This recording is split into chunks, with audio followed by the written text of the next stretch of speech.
আজি 12/6/2024 বৰ্ষৰ প্ৰাতঃ মুৰলী। ওম শান্তি। বাপ দাদা মধুবন।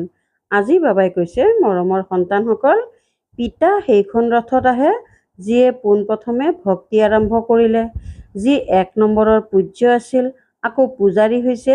এইটো ৰহস্য সকলোকে স্পষ্ট কৰি শুনোৱা। প্ৰশ্ন: পিতাই নিজৰ উত্তৰাধিকাৰী সন্তানসকলক কোনটো উত্তৰাধিকাৰ দিবলৈ আহিছে?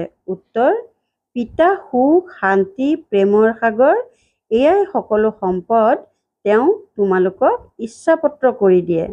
এনেকৈ ইচ্ছাপত্ৰ কৰি দিয়ে যে 21 জন্মলৈকে তোমালোকে খাই থাকা, শেষ হ'ব নোৱাৰে। তোমালোকক কৰিৰ পৰা হীৰাতুল্য কৰি তোলে। তোমালোকে পিতাৰ সকলো সম্পদ যোগ বলেৰে লৈ লোৱা। যোগ অবিহনে সম্পদ প্ৰাপ্ত কৰিব নোৱাৰা। ওম শান্তি। শিৱ ভগৱানুবাচ অৰ্থাৎ ভগৱানে কয়, এতিয়া শিৱ ভগৱান নিৰাকাৰকটো সকলোৱে মানে। এজনেই নিৰাকাৰ শিৱ, যাক সকলোৱে পূজা কৰে। বাকী যিসকল দেহধাৰী আছে তেওঁলোকৰ সাকাৰ ৰূপ আছে। পোনপ্ৰথমে আত্মা নিৰাকাৰ আছিল, পাছত সাকাৰী হৈছে। সাকাৰী হয় শৰীৰত প্ৰৱেশ কৰে, তেতিয়া আত্মাৰ ভূমিকা আৰম্ভ হয়। মূল লোকততো কোনো ভূমিকা নাই। যেনেকৈ ভাৱৰীয়া যেতিয়া ঘৰত থাকে তেতিয়া নাটকৰ ভূমিকা নাই, মঞ্চত আহিলে ভূমিকা পালন কৰে। আত্মাসকলেও ইয়াত আহি শৰীৰৰ দ্বাৰা ভূমিকা পালন কৰে। পালন কৰা ভূমিকাৰ ওপৰতে সকলো নিৰ্ভৰ কৰে। আত্মাততো কোনো পাৰ্থক্য নাই। যেনেকৈ তোমালোক সন্তানসকলৰ আত্মা আছে, তেনেকৈ এওঁৰ আত্মা আছে। পিতা পৰমাত্মাই কি কৰে, তেওঁৰ বৃত্তি কি, সেয়া জানিব লাগে। কোনোবা ৰাষ্ট্ৰপতি, কোনোবা ৰজা, এয়া আত্মাৰ বৃত্তি নহয় জানো? এওঁলোক পবিত্ৰ দেৱতা, সেইকাৰণে এওঁলোকক পূজা কৰা হয়। এতিয়া তোমালোকে বুজি পাইছা যে এই পাঠ পঢ়ি লক্ষ্মী নাৰায়ণ বিশ্বৰ মালিক হৈছে। কোনে কৰি তুলিলে? পৰমাত্মাই। তোমালোক আত্মাসকলেও পঢ়োৱা। ডাঙৰ কথা এইটো যে পিতা নিজে আহি তোমালোক সন্তানসকলক পঢ়ায় আৰু ৰাজযোগো শিকায়। কিমান সহজ! ইয়াক কোৱা হয় ৰাজযোগ। পিতাক স্মৰণ কৰিলে আমি শতপ্ৰধান হৈ যাওঁ। পিতাটো হয়েই শতপ্ৰধান। তেওঁৰ কিমান মহিমা গায়। ভক্তি মাৰ্গত কিমান ফল, গাখীৰ আদি অৰ্পণ কৰে, জ্ঞানো একো নাই। দেৱতাসকলক পূজা কৰে, শিৱক গাখীৰ, ফুল আদি অৰ্পণ কৰে, একো গম নাপায়। দেৱতাসকলে ৰাজ্য কৰিলে। বাৰু, শিৱক কিয় অৰ্পণ কৰে? তেওঁ কি কৰ্তব্য কৰিছিল যাৰ বাবে ইমান পূজা কৰা?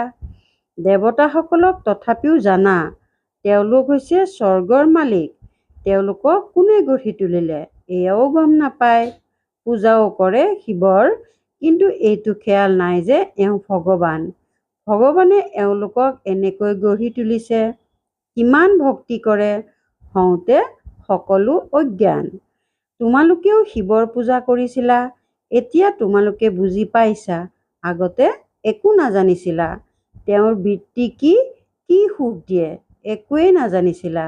এই দেৱতাসকলে জানো সুখ দিয়ে?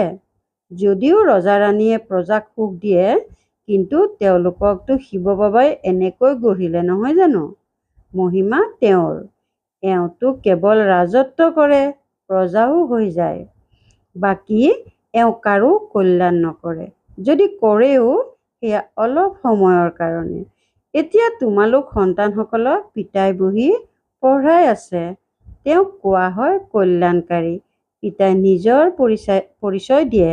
মোৰ লিংগক অৰ্থাৎ শিৱলিংগৰ তোমালোকে পূজা কৰিছিলা। তেওঁক পৰম আত্মা বুলি কৈছিলা। পৰম আত্মাৰ পৰা পৰমাত্মা হৈ যায়। কিন্তু এইটো নাজানে যে এওঁ কি কৰে। বছ কেৱল কৈ দিব যে তেওঁ সৰ্বব্যাপী, নাম ৰূপৰ পৰা উপৰাম। আকৌ তেওঁক গাখীৰ আদি অৰ্পণ কৰিলে শোভা নাপায়। আকাৰ আছে, সেইকাৰণেইতো তেওঁক অৰ্পণ কৰে নহয়। তেওঁক নিৰাকাৰ বুলিতো ক'ব নোৱাৰি। তোমালোকৰ লগত মনুষ্যই তৰ্ক বহুত কৰে। বাবাৰ আগত আহিও তৰ্কই কৰিব। অকাৰণতে মগজ নষ্ট কৰিব, লাভ একো নাই। এয়া বুজোৱাটো তোমালোকৰ সন্তানসকলৰ কাম। তোমালোক সন্তানসকলে জানা যে বাবাই আমাক কিমান উচ্চ কৰি তোলে। এয়া হৈছে পঢ়া। পিতা হৈছে শিক্ষক হৈ পঢ়ায়। তোমালোকে মনুষ্যৰ পৰা দেৱতা হ'বৰ কাৰণে পঢ়ি আছা। দেৱী দেৱতাসকল স্বৰ্গত থাকে, কলিযুগত নহয়। ৰাম ৰাজ্যই নাই যে পবিত্ৰ হৈ থাকিব পাৰে। দেৱী দেৱতাসকল আছিল, আকৌ ভিকাৰী মাৰ্গত গুচি যায়। বাকী যেনেকুৱা চিত্ৰ দেখুৱাই তেনেকুৱাই নহয়। জগন্নাথ মন্দিৰত তোমালোকে দেখিবা কলা চিত্ৰ আছে। পিতাই কয় মায়াৰ ওপৰত বিজয়ী হৈ জগতজিত হোৱা। গতিকে তেওঁলোকে জগন্নাথ নাম ৰাখি দিলে।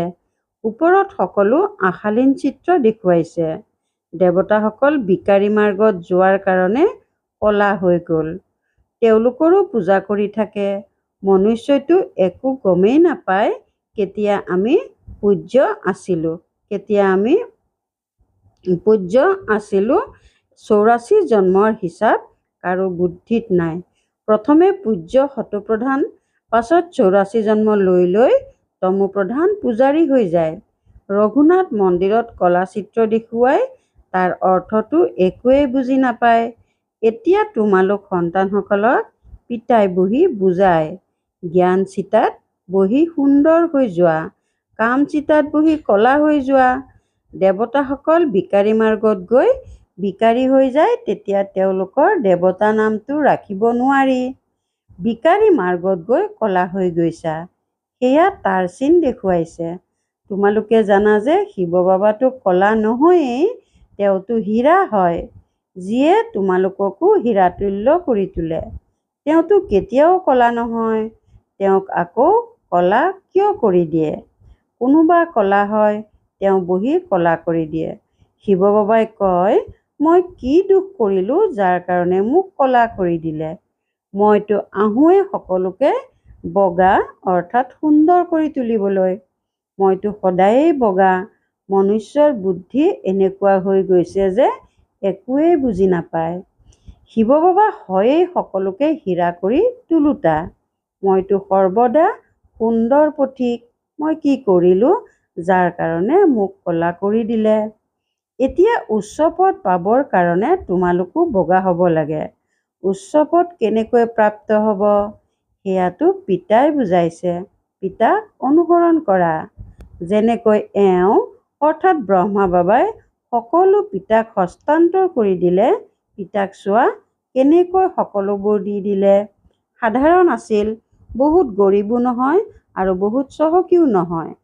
বাবাই এতিয়াও কয় তোমালোকৰ খোৱা বোৱা মধ্যমীয়া সাধাৰণ হ'ব লাগে।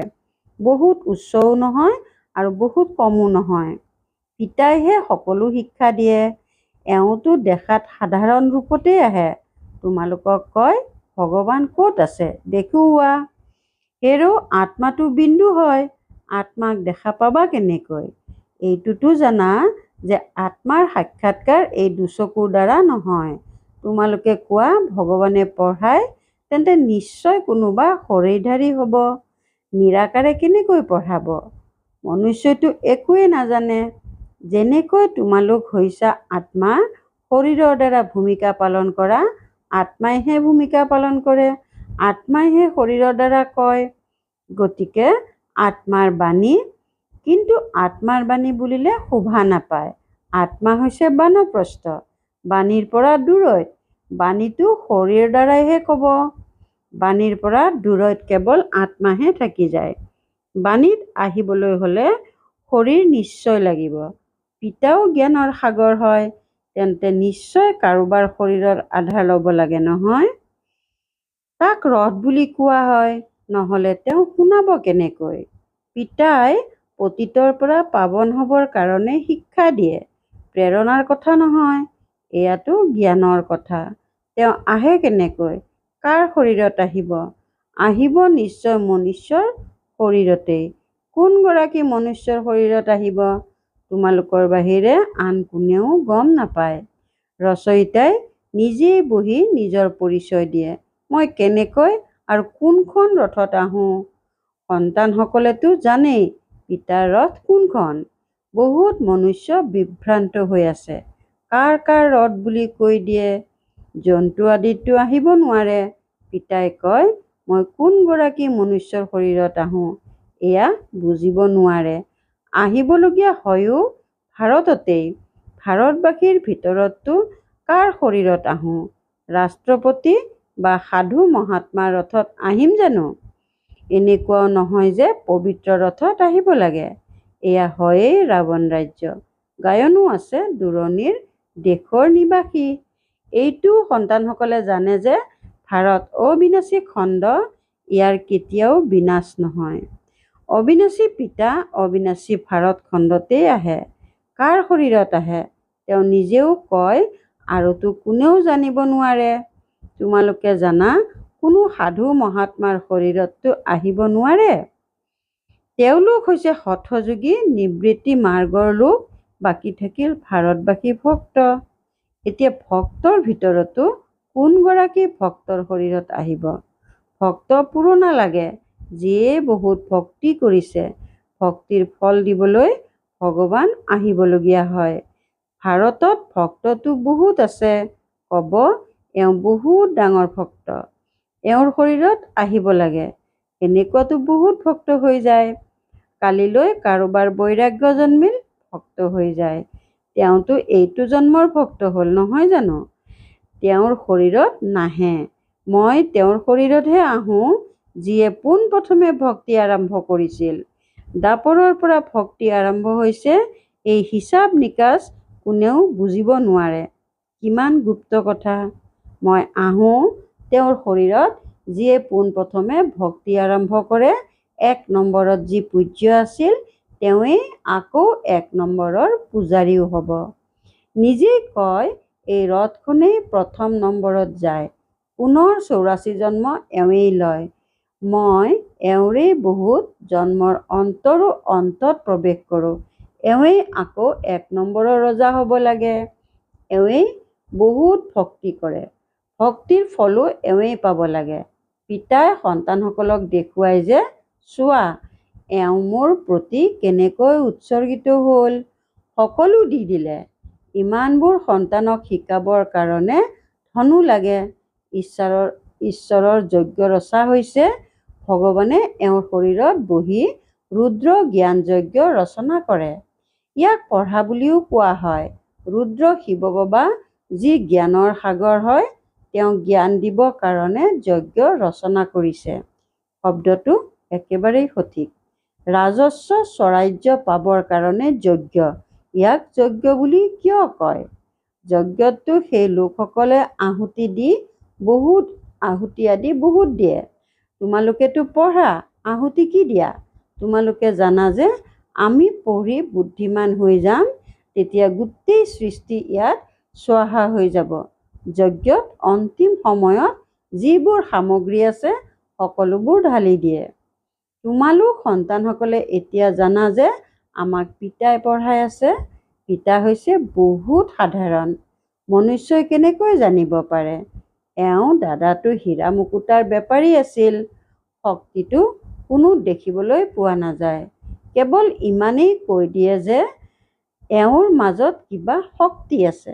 বছ এইটো বুজি নাপায় যে এওঁৰ শৰীৰত সৰ্বশক্তিমান পিতা বহি আছে। এওঁৰ শক্তি আছে, সেই শক্তিও আহিল ক'ৰ পৰা? পিতাই প্ৰৱেশ কৰিছে নহয়। তেওঁৰ যি সম্পদ সেয়া তেওঁ এনেয়ে দি দিব জানো? তোমালোকে যোগ বলেৰে লোৱা। তেওঁতো সৰ্বশক্তিমান হয়েই, তেওঁৰ শক্তি কলৈকো গুচি নাযায়। পৰমাত্মাক সৰ্বশক্তিমান বুলি কিয় গায়ন কৰা হয়, এয়াও কোনেও নাজানে। পিতা আহি সকলো কথা বুজায়।